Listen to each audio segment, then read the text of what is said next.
Oke guys, welcome back to my channel. Seperti biasa, sekarang kembali ke kisah Nabi. Nabi ini diangkat menjadi Rasul, menjadi Nabi sejak masih kecil gitu ya. Kalau Rasul itu diangkat menjadi Nabi itu kan setelah umur 40 tahun. Nah ini Nabi Yahya, namanya Nabi Yahya itu sejak kecil udah diangkat menjadi Rasul.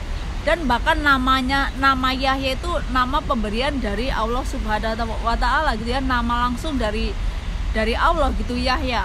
Makanya kalau punya anak dinamain Yahya gitu juga bagus ya, itu nama langsung pemberian dari Allah gitu ya.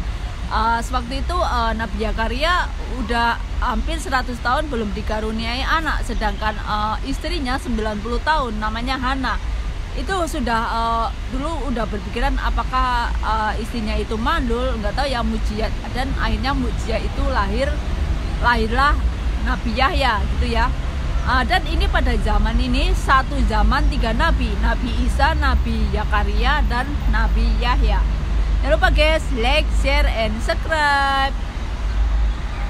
Hello guys, assalamualaikum warahmatullahi wabarakatuh. Welcome back to my channel. Nah kali ini kisah tentang nabi. Nabi itu nabi yang namanya langsung dari Allah gitu ya. Nama pemberiannya itu langsung dari Allah, dan dia diangkat. Kalau Rasul Sallallahu Alaihi Wasallam itu kan diangkat setelah umurnya 40 tahun. Lah ini nabi yang dari kecil udah tahu kalau dia itu nabi gitu ya, sejak zaman anak-anak. Namanya itu langsung dari Allah gitu ya, namanya itu Yahya. Yahya itu nama pemberian dari Allah. Nah Nabi Yahya ini anaknya Nabi Zakaria, gitu ya. Dan pada masa ini satu zaman 3 nabi, Nabi Isa, Nabi Zakaria, Nabi Yahya gitu ya guys ya. Nah Nabi Yahya itu sebenarnya gini ya, ini juga mujizat dari Allah gitu ya. Nabi Zakaria itu umurnya sudah 100 tahun, sedangkan istrinya itu Hana umurnya 90 tahun belum dikaruniai anak gitu ya, sampai umur. Nah akhirnya di umur 90 tahun itu dikaruniai anak laki-laki, dan namanya pun langsung dari Allah, dinamai Yahya alaihi salam, jadi Nabi Yahya gitu ya. Dan sewaktu Nabi Yahya kecil itu ini ya, nggak kayak anak-anak pada umumnya gitu ya. Kalau anak-anak itu umur 9 tahun ke bawah itu ya 7 tahun, 8 tahun, dari bayi itu suka, dari bayi anak-anak gitu ya. Kalau anak umumnya itu kan pada suka bermain, dunia anak-anak itu emang dunia bermain. Nah Nabi Yahya ini nggak suka, nggak mau. Maksudnya gini, aku dilahirkan bukan untuk main-main. Dari umur 7 tahun udah tahu seperti itu gitu ya. Aku dilahirkan bukan untuk main-main, duniaku bukan untuk main-main gitu ya. Coba kalau anak zaman sekarang kan beda gitu ya. Ini kan Nabi gitu ya. Kalau anak sekarang kan, zaman sekarang saya masih anak-anak, saya mau menikmati masa anak-anak itu. Dunia anak-anak kan dunia bermain gitu ya. Kalau Nabi Yahya ini nggak mau diajak bermain. Ya sama juga kayak juga maksudnya ini bukan antara kaitannya dengan Nabi itu. Kalau kayak almarhum B.J. Habibie itu ya, Bapak Habibie itu kan waktu kecil juga nggak mau main-main, nggak suka main gitu ya. Diajak temennya main-main, dia pulang. Dia pulang nggak mau main-main. Nah, memang setiap anak itu beda-beda ya. Kalau orang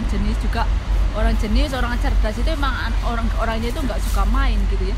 Mereka lebih suka baca buku gitu. Kalau Bapak Habibie itu ya, almarhum itu lebih suka baca buku, lebih suka mengaji gitu ya. Nggak suka bermain. Jangan lupa ya guys, like, share, and subscribe.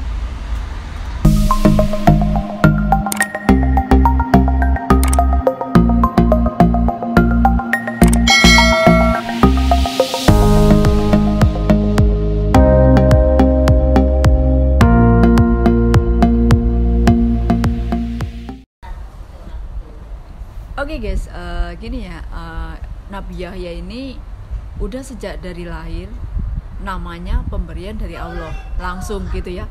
Namanya pemberian dari Allah langsung, dan dia sudah sejak lahir itu udah tahu kalau dia dinobatkan sebagai Rasul, sebagai Nabi. Nah begitu ya, singkatnya itu seperti itu. Namanya pemberian dari Allah langsung, dan dia udah tahu sejak kecil kalau dia udah diangkat menjadi Rasul, menjadi Nabi gitu ya. Kalau Nabi Muhammad kan umur 40 tahun baru diangkat menjadi rasul, menjadi nabi. Nah, di zaman Nabi Yahya ini, hiduplah seorang raja, ya gitu ya, raja di Damaskus gitu ya, seorang raja, tapi raja ini mempunyai kelainan. Maksudnya kelainannya gini ya, dia itu suka menikah, makanya suka banyak istri. Namun di zamannya dia itu menikahi mahramnya gitu ya. Dalam satu mahram itu dinikahi itu kan nggak boleh gitu ya. Nah, raja ini sangat sangat juga zolim, sangat juga jahat gitu ya. Nah, setelah Yahya itu besar, walaupun dia ini raja ini sangat bertolak belakang dengan ajaran Nabi, dengan ajaran Nabi Yahya gitu. Namun dia misalnya pingin pendapat, pingin nasihat, dia masih tanya kepada Nabi Yahya gitu ya. Masih musyawarah gitu ya. Ibaratnya masih berunding, minta fatwa gitulah. Lah pada suatu hari itu raja ini ingin menikah gitu ya. Sebenarnya raja ini kan sudah tua raja ini, dan dulu punya istri. Raja kan juga punya istri. Nah, istrinya itu juga udah tua gitu. Jadi raja ini udah nggak tertarik gitu ya. Namun istrinya ini, permaisurinya, istrinya ini punya anak tapi bukan dari raja ini. Bukan mempunyai anak bukan dari raja ini. Jadi agak beda gitu ya dari suaminya terdahulu gitu. Nah, karena istrinya raja ini juga mempunyai sifat yang sebenarnya itu haus kekuasaan juga, haus tentang harta kekayaan gitu. Jadi raja ini, permaisuri ini ratu gitu ya, ratu ini menyuruh anaknya untuk menikah dengan suaminya yang raja ini ya. Nah, tapi sebelumnya dia minta fatwa kepada Nabi Yahya. Ya, kalau saya menikah dengan anak istri saya, tapi ini kan beda bapak, dulu saya bukan bapaknya, tapi ini anak istri saya, bolehkah saya menikahinya? Nah, Yahya kan nabi, zaman itu juga udah berlaku, nggak boleh, kamu nggak boleh menikah dengan mahramnya, dengan satu mahram, maksudnya satu keturunan sedarah gitu intinya. Nah, terus karena ratu ini jahat, ratu ini ingin menguasai harta kekayaannya raja, maka disuruhlah anaknya ini dari bukan suaminya ini ya, suaminya terdahulu, untuk dandan cantik-cantik, untuk menggoda raja. Intinya itu untuk menggoda raja. Nah, namanya raja sudah tua juga, pasti kan tetap tertarik dengan cewek cantik, dengan wanita cantik gitu, apalagi masih muda. Nah, dia akhirnya merayu, namun dia punya siasat licik gitu ya, punya akal busuk gitu ya, punya jahat lah intinya. Selain kekuasaan, selain ingin kekayaan, juga mempunyai niat jahat. Kalau kamu ingin menikahi saya, kamu tahu maharnya? Kepala Nabi Yahya. Nah, karena raja udah tergila-gila, namanya laki-laki kalau udah tergila-gila, kalau udah mencintai wanita gitu, gimana sih, apapun, apalagi dia raja, mempunyai segalanya, apapun akan dia lakukan. Dan akhirnya dia mengerahkan tentaranya untuk menangkap Yahya. Oke guys, akhirnya wanita ini atau anak dari ratu ini, ratu dengan lain suami gitu ya, itu meminta mahar kepala Nabi Yahya gitu. Itu kan gila gitu ya, gila banget. Dia kan semakin dia mengetahui hukum ini bahwa nggak boleh menikah dengan mahramnya, itu dia semakin melonjak, semakin mempermainkan, ibaratnya sama juga semakin mengejek perintah-perintah dari Nabi gitu ya. Nah, dan akhirnya raja mengutus tentaranya, prajuritnya untuk menangkap Yahya gitu ya. Dan Yahya pada waktu ditangkap itu dia sedang sholat di Baitul Maqdis gitu ya, sedang sholat 2 rakaat, terus dia itu dipenggal kepalanya, dan kepalanya Yahya itu ditaruh di bejana emas gitu ya, diserahkan ke raja sebagai mahar untuk dengan menikahi wanita yang ini ya, wanita jahat ini gitu. Dan kepalanya kan dikasihkan raja, terus badannya diberikan dikirimkan ke Zakaria, ke Nabi Zakaria. Coba bayangkan ya, Nabi Yahya ini adalah anak satu-satunya, anak kesayangan, anak yang disayangi, anak yang diidam-idamkan, karena Nabi Zakaria ini dari 100 tahun baru dikabulkan mempunyai anak gitu ya. Nah, badannya dikirimkan ke Nabi Zakaria. Coba bayangkan misalnya menjadi orang tua, terus lama kan berpisah itu. Kalau Nabi Yahya kan bertugasnya di Damaskus gitu ya. Kalau Nabi Zakaria di di Mesir gitu ya. Palestina, bukan Mesir ya.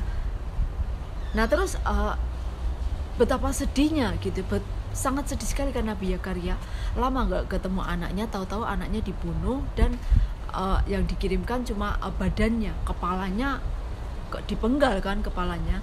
Nah terus setelah para prajurit itu berhasil memenggal kepala Yahya gitu, terus ditaruh di bejana emas, di piring emas, diberikan di kerajaan gitu, di kerajaan gitu. Nah perempuan yang minta mahar ini, yang kalau kamu raja, kalau kamu mau menikahi saya pengen mahar kepala Yahya gitu, tertawa terbahak-bahak gitu, bangga, senang gitu, bunga gitu ya, banyak bahagia gitu ya, karena dia juga selain haus kekuasaan, haus kekayaan, juga ini ya, ingin melawan Nabi kan, ibaratnya bertentangan.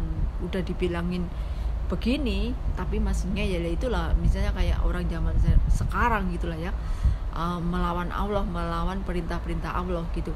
Nah terus setelah wanita tersebut yang mau dinikahi raja itu tertawa terbahak-bahak, gembira, senang gitu ya, akhirnya raja mengabulkan permintaan dia, mahar dia.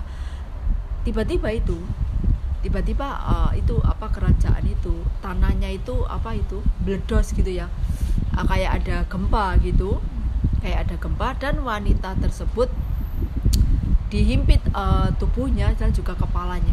Jadi sama juga kan gini ya, Allah itu mengutus para nabi itu untuk untuk memberikan perintah-perintah, untuk ditaati peraturannya, untuk menyampaikan agama dan aturan-aturan kehidupan yang benar. Dan yang kamu penggal ini nabi loh, yang kamu penggal kepalanya itu nabi, rasul gitu, yang kamu penggal ini utusan Allah gitu ya. Walaupun banyak sekali rasul dan nabi Allah itu kan, namun yang 25 nabi ini yang ini ya, yang populer, yang diceritakan, yang di Al-Quran itu ada. Nah ini kan sebagai contoh, sebagai tauladan. Bukan berarti Allah itu pilih kasih. Ada juga nabi yang nggak ada namanya, ada kisahnya nggak ada namanya. Itu kan banyak sekali, itu tertuang di Quran surat Al-Baqarah ya. Nabi itu ada 14.000 nabi, dan yang termasyhur kan 25 nabi rasul gitu ya. Dan yang ulul azmi itu 5, Nabi Muhammad, Nabi Musa, Nabi Isa, Nabi Adam, Nabi Nuh. Oke guys, yang kamu penggal ini kepala nabi itu utusan Allah. Makanya Allah itu gini ya, Allah akan selalu menjaga utusannya, kekasih Allah gitu kan, sama juga utusannya. Nah akhirnya wanita tersebut tubuhnya dihimpit oleh bumi, terus kepalanya juga mendapat hukuman yang setimpal, hingga wanita itu akhirnya meninggal dihimpit oleh bumi ini. Maksudnya juga ini ya, kepalanya pokoknya dihimpit oleh bumi gitu lah. Karena yang kamu penggal ini orang istimewa loh, utusan Allah. Nah gitu ya, akhirnya akan meninggal. Nah pada zaman ini juga hiduplah kan kalau raja itu ada 4 raja yang kaya gitu ya di dunia ini. Ini bukan hanya kisah, ini kenyataannya. Di dunia ini ada 4 raja kaya, yang 3 kafir, yang 1 muslim. Yang kafir itu Bukhtanasar, Namrud, Fir'aun, dan yang muslim juga kaya Raja Sulaiman gitu ya, King Sulaiman, raja gitu ya, dan juga nabi gitu ya, raja kaya dan juga nabi. Nah setelah wanita ini meninggal, dihimpit oleh bumi ini sebagai bentuk rasa kecewanya Allah gitu. Kenapa nabi saya kamu penggal kepalanya dengan enaknya gitu ya, dengan enaknya kamu melawan hukum-hukum Allah gitu. Nah juga akhirnya apa ya, timbul ada juga kekuasaan raja yang paling besar, namanya Bukhtanasar. Nah Bukhtanasar ini juga raja nih ya, ini dengan kekuatan besar gitu ya, banyak juga tentaranya. Nah dan Bukhtanasar itu akhirnya melawan kekuasaan Raja Damaskus ini ya. Dia membunuh membabi buta prajuritnya, 75.000 prajurit itu dibunuh oleh Bukhtanasar. Nah setelah kejadian membunuh ya kayak perang gitu, raja dan iblis itu datang. Maksudnya iblis itu ikut turut campur. Lah ini kan emang iblis itu emang ingin membunuh para utusan Allah, emang kan mereka sangat benci dengan para nabi, sangat tidak suka, sangat marah, sangat benci. Nah akhirnya iblis itu ikut berperan, ikut ini adu domba. Nah kamu kan sudah membunuh Yahya, sekarang kamu tahu Zakaria itu kan punya keponakan namanya Maryam punya anak tapi nggak punya bapak. Jangan-jangan ini Zakaria yang menghamili ponakannya sendiri. Carilah Zakaria, bunuh Zakaria. Nah akhirnya Bukhtanasar dan segala pasukannya ini udah membunuh Yahya, ingin juga membunuh Nabi Zakaria, anak dan bapak ingin dibunuh juga. Nah namun dalam ini salah satu mukjizat Nabi Zakaria itu bisa masuk ke pohon gitu ya, bisa masuk tubuhnya itu bisa menyelinap gitu ke pohon. Nah di saat iblis memberitahu kepada Bukhtanasar, setelah berhasil mengadu domba, sekarang bunuh Zakaria bapaknya gitu ya, kemarin kan anaknya, sekarang bunuh Zakaria ya. Dengan itu adu domba, itu Maryam kan punya anak Isa itu nggak ada bapak, jangan-jangan Zakaria yang menghamili ponakannya sendiri gitu. Nah sewaktu Nabi Zakaria ini ya ngumpet dikejar dengan prajurit, 75 prajurit masuk ke pohon gitu. Namun iblis itu bisa melihat manusia, tapi manusia nggak bisa melihat iblis, sama halnya juga setan. Nah iblis itu mengambil merobek kainnya baju Zakaria sewaktu dia udah masuk ke pohon, dirobek sedikit gitu ya. Nah ditunjukkan kepada Bukhtanasar itu, raja, saya tahu keberadaan Zakaria masuk ke hutan ini dan di pohon ini. Nah pada waktu itu juga akhirnya Nabi Zakaria kan pohonnya itu digergaji gitu ya, karena Nabi Zakaria di dalam pohon itu digergaji pas di lambungnya. Namanya manusia biasa itu digergaji pasti juga merasakan sakit ya, namanya juga manusia biasa. Nabi kan juga manusia, juga mempunyai rasa sakit, rasa lapar, rasa haus. Oke guys, di saat Bukhtanasar dan prajurit-prajurit itu menggergaji pohon yang buat umpetan itu ya, buat menghindar dari kejaran itu, buat menyelinap gitu ya, sembunyi gitu. Nabi Zakaria dipotong, digergaji pas di lambungnya. Namanya Nabi kan merasa sakitnya, dia teriak gitu. Nah kemudian Allah bicara gitu ya, semakin kamu teriak merasakan sakit, ini bumi dan seluruh isinya saya akan hancurkan beserta dengan prajurit-prajurit dan raja ini. Nah karena ini juga sifat baiknya para nabi gitu. Nggak apa-apa saya kesakitan, nanti kalau saya, maksudnya gini, nanti kalau kalau bumi ini dihancurkan, kiamat itu ibaratnya siapa penerus agama Allah ini,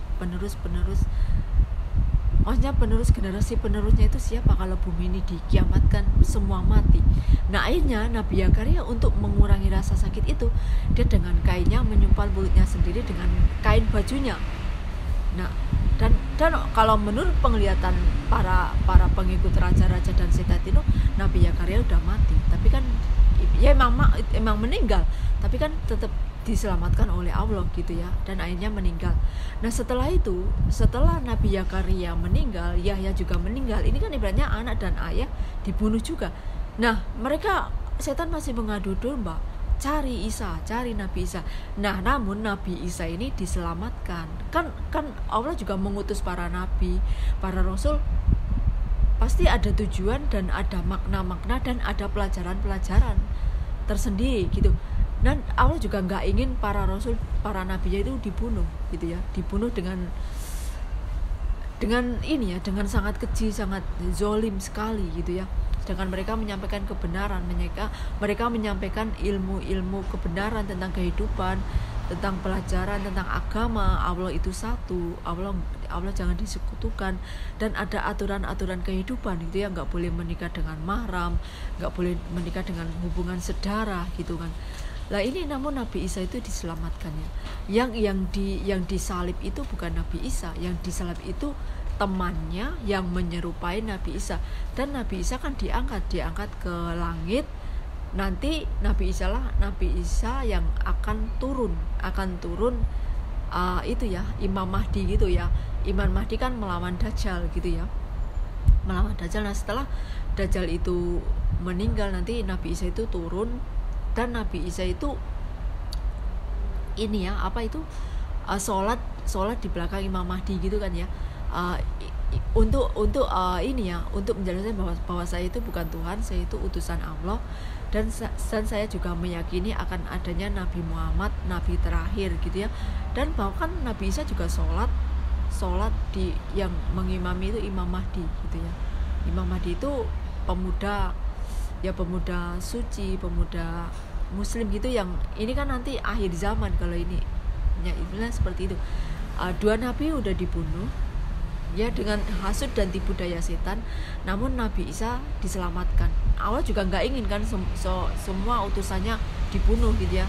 Nah Nabi Isa tetap diselamatkan, dan hingga nanti setelah kemunculan Dajjal, adanya Imam Mahdi, Nabi Isa turun untuk memberitahu kalau nabi terakhir itu Nabi Muhammad gitu ya.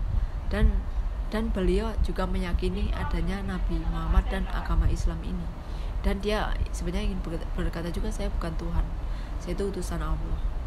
Oke guys, jangan lupa ya like, share, and subscribe, dan semoga menambah keimanan.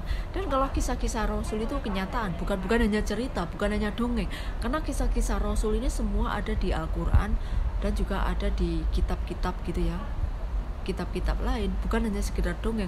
Makanya bukan hanya sekedar sinetron, bukan hanya sejarah, tapi memang kejadian. Kayak juga halnya Fir'aun itu kenapa mayatnya diabadikan ya, karena ini untuk memberikan pelajaran bahwa raja yang jahat, raja yang zolim itu udah ada sejak dulu, dan jangan diikuti. Dan ini contohnya, ini kisah nyatanya, bahwa makanya jasad Fir'aun itu sampai utuh gitu kan.